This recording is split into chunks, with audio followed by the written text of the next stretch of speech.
so good that you are undeniable, and don't let anyone tell you that your dream is small. And I know it's super scary, the world is a scary place, but people will believe what you make them believe. So you need to believe who you want to be. I look at most people, and most people have so much fear still because of so many disappointments that they're afraid to get their hopes up. Of course, if you don't get your hopes up, if you don't commit to something, if you don't give your all every time because you're afraid of failing, you're not going to follow through.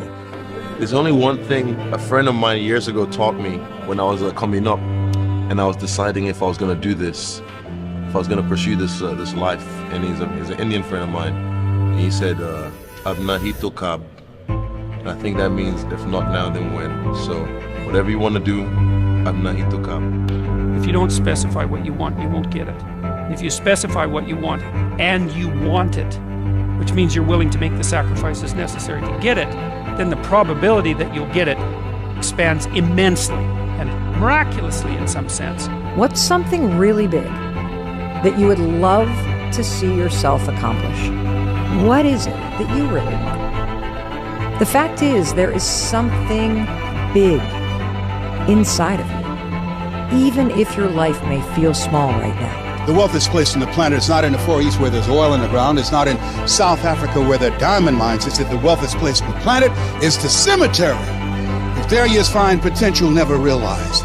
There you find dreams never pursued. There you'll find people allow themselves to be imprisoned by fear and living a small life. Maybe that's why Henry David Thoreau said, "Oh God, to reach the point of death, only to realize that you've never lived.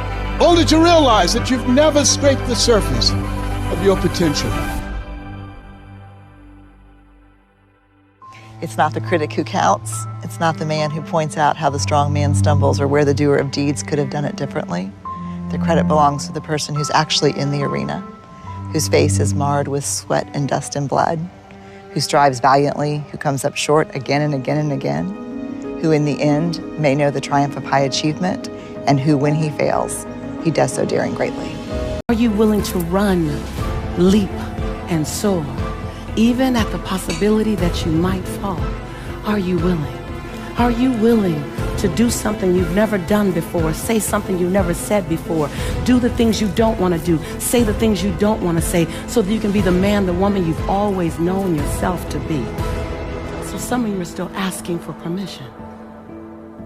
And sometimes you have to stop asking for permission, and it's just time to give the world notice. Like, I was hungry. People often want to call me the exception. Like, oh my God, you're the exception. No, I'm not the exception.